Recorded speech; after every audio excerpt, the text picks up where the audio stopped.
যখন মাইয়েতকে কবরে শোয়ানো হয় তখন সে তাকে দাফন করে যাওয়া ব্যক্তিদের হাঁটার খসখস আওয়াজ শুনতে পায়।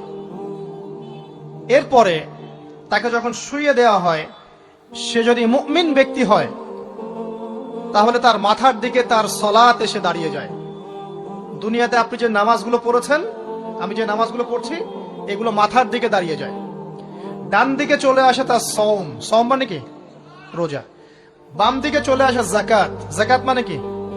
যাকাতের সাথে তো আমরা পরিচিত নই। আমরা ওই যে রাস্তাঘাটে যে দান খয়রাত গুলো উঠানো হয়, এগুলোর সাথে খুব পরিচিত, তাই না? তারপরে পায়ের দিকে চলে আসবে তার আত্মীয়তার সম্পর্ক রক্ষার ইবাদত, তার এই যে অন্যান্য দান সদকা, তার নফল আমল, তার তাসবিহ তাহলিল, তার কোরআন তেলাওয়াত ইত্যাদি পায়ের দিকে চলে আসবে। এখানে একটা হাদিস এসেছে, সূরাতুল মুলক যে ব্যক্তি রাতের বেলা তেলাওয়াত করবে, কোন সূরা ভাই? তাবারাকাল্লাযী বিয়াদিহিল মুলক ওয়া হুয়া আলা কুল্লি শাইইন কাদির। এই সূরা যে ব্যক্তি রাতের বেলা করে তেলাওয়াত করবে, ইনশাআল্লাহ সূরা মুলকও কবরে তার সাথে থাকবে এবং কবর আযাব থেকে সূরা মুলক তাকে বাঁচাবে ইনশাআল্লাহ।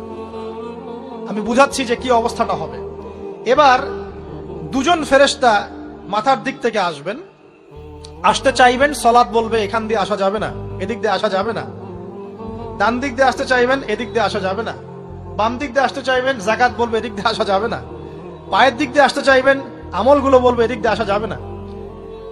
তখন যাই হোক, তারা আসবেন। এটা তাদের, এটা কথা কি?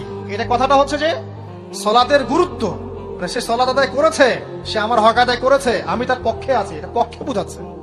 রোজা বলবে আমি ওর পক্ষে আছি, তাকে আপনি কোনো শাস্তি দিবেন না, আমি তার পক্ষে আছি। আপনারা দুজন তাকে শাস্তি দিবেন না, আমি যাকাত তার পক্ষে আছি, এটা পক্ষে থাকার কথা। তারপরেও তারা আসবেন, চোখগুলো হবে নীল এবং কালো বর্ণ, নীলাপ চোখের, কালো। মুনকার নাকি? উঠে বসিয়ে দেওয়া হবে। এবার তিনটা প্রশ্ন। প্রথমে প্রশ্ন হচ্ছে কি, মান রব্বুক, তোমার রবকে? তখন মুমিন বান্দা বুক ফুলিয়ে বলবে রব্বি আল্লাহ, আমার রবকে। তারপরে প্রশ্ন হয়ে যাবে মা দীনুক, তোমার দিন কি ছিল? মুমিন বান্দা উত্তর দিবে কি, দীনই আল ইসলাম, আমার দিন ছিল ইসলাম। এখানে শুনে রাখেন, পৃথিবীতে যারা ইসলামকে পরিপূর্ণ রূপে পালন করবে তারাই এই উত্তর দিতে পারবে ইনশাআল্লাহ। যারা ইসলামকে ঠাট্টা বিদ্রুপের হাসি তামাশার পাত্র বানিয়েছে, মন চাইলে কিছু করি, মন চাইলে কিছু করি না, সহজগুলো একটু আমল করি, বাকি কিছুর আমল ধারি না, হ্যাঁ, নামাজ পড়ি, সুদ ছাড়তে পারি না, ঠিক আছে, বছর বছর ওমরা করি, এদিকে ঘুষ দুর্নীতি ছাড়তে পারি না, ইসলামকে ঠাট্টা তামাশার পাত্র বানিয়েছে, এরা কোশ্চিন কালে উত্তর দিতে পারবে না মা দীনুক, দিনে পরিপূর্ণ রূপে ইসলামে প্রবেশ করতে বলেছেন আল্লাহ রাব্বুল আলামিন। যারা পরিপূর্ণ রূপে ইসলামে প্রবেশ করবে এবং ইসলামের প্রতিটা মৌলিক বিধান মেনে চলবে, ইনশাআল্লাহ তারা এর উত্তর দিতে পারবে। এরপরে আসবে তৃতীয় প্রশ্ন, নবী সাল্লাল্লাহু আলাইহি ওয়াসাল্লামকে দেখানো হবে। যখন দেখানো হবে তখন সূর্য যখন ডুবে যায়, যে দৃশ্যটা আমরা দেখতে পারি না, ওই দৃশ্যটা ভেসে উঠবে এবং মুমিন বান্দা অস্থির হয়ে যাবে, বলবে আমাকে ছেড়ে দাও, আমি নামাজ পড়বো। সুবহানাল্লাহ। তার কারণ তার কাছে মনে হবে যে আসরের ওয়াক্ত হয়ে গেছে, আসরের ওয়াক্ত হয়ে গেছে, আসরের ওয়াক্ত চলে যাচ্ছে, আমাকে নামাজ পড়তে হবে। চিন্তা করেছেন? ওই যে একটা হাদিস আছে না, যে 7 শ্রেণীর মানুষকে আল্লাহ রাব্বুল আলামিন আরশের ছায়া ছায়া দিবেন, তার মধ্যে এক শ্রেণীর মানুষকে যার অন্তর মসজিদের সাথে ঝুলে থাকে, তার মন মসজিদের সাথে ঝুলে ছিল, এই সূর্য ডুবে গেল বলে আমাকে ছেড়ে দাও, আমি নামাজ পড়তে যাব। তখন ফেরেশতারা বলবেন তোমাকে নামাজ পড়তে দেয়া হবে, তবে তার আগে তুমি এর উত্তর দাও। কি উত্তর?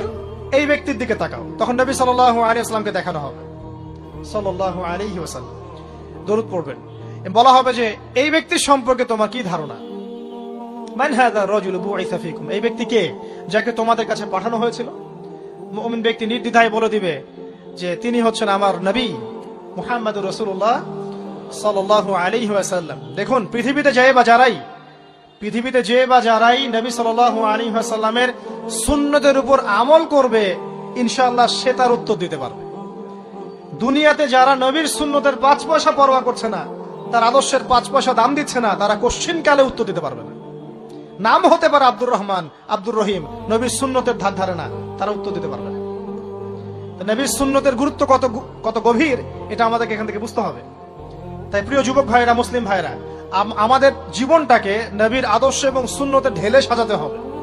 সকাল থেকে সন্ধ্যা পর্যন্ত প্রতিটা কাজ করব কার তরিকায়? রাসূলের তরিকা। নামাজ পড়বো তার তরিকায়, রোজা, সিয়াম, হজ, জাকাত, আমল, মুআমালাত, আখলাক সব কার তরিকায়? নবী সাল্লাল্লাহু আলাইহি ওয়াসাল্লামের তরিকা অনুযায়ী ইনশাআল্লাহ। আল্লাহ পাক তৌফিক এনায়েত করুন, আমিন।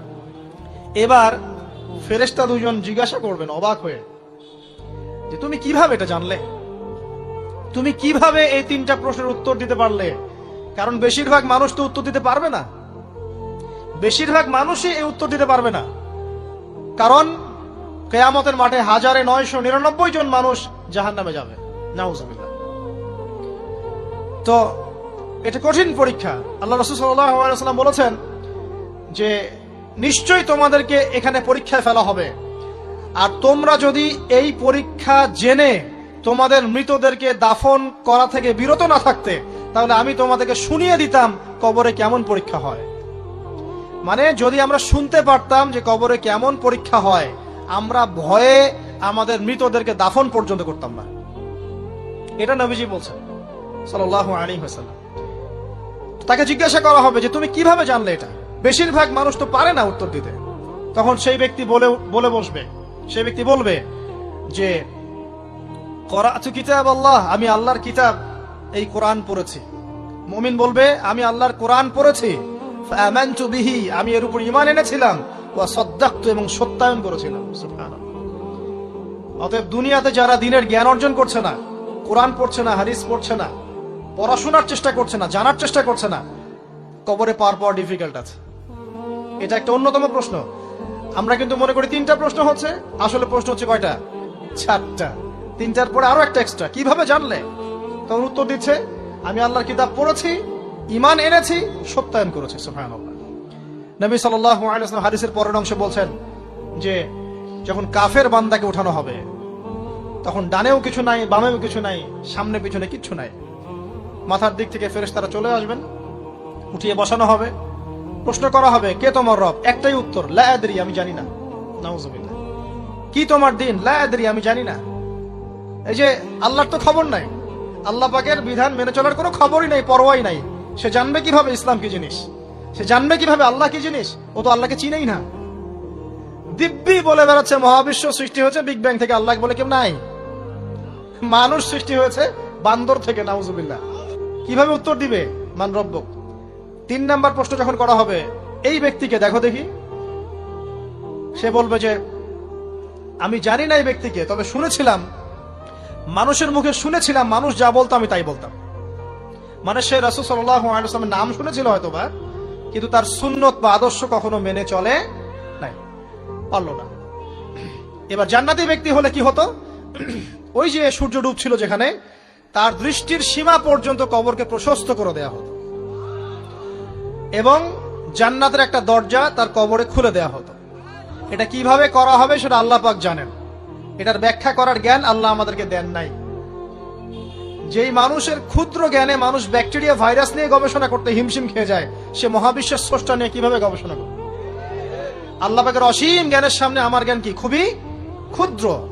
হাদিসে এসেছে বুখারী শরীফের মধ্যে যে একটা মহাসমুদ্রের মধ্যে যদি একটা পাখি 1 ফোঁটা পানি উঠিয়ে নিয়ে যায়, ওই 1 ফোঁটা পানি হচ্ছে মহাবিশ্বের জ্ঞান, আর বাকি পুরো মহাসাগর হচ্ছে আল্লাহ পাকের জ্ঞান। তো আমরা এই ক্ষুদ্র জ্ঞানের মানুষ হয়ে আল্লাহর জ্ঞানকে কেমন করে পেনিট্রেট করতে পারি? তো আল্লাহ পাক জান্নাতের দরজাগুলো খুলে দিবেন, একটা দরজা খুলে দিবেন, সেখান থেকে বাতাস আসবে, জান্নাতের নাজ নেয়ামত উপভোগ করতে থাকবে, এবং তার রূহটাকে সবুজ রঙের পাখির আকৃতিতে জান্নাতে রেখে দেওয়া হবে।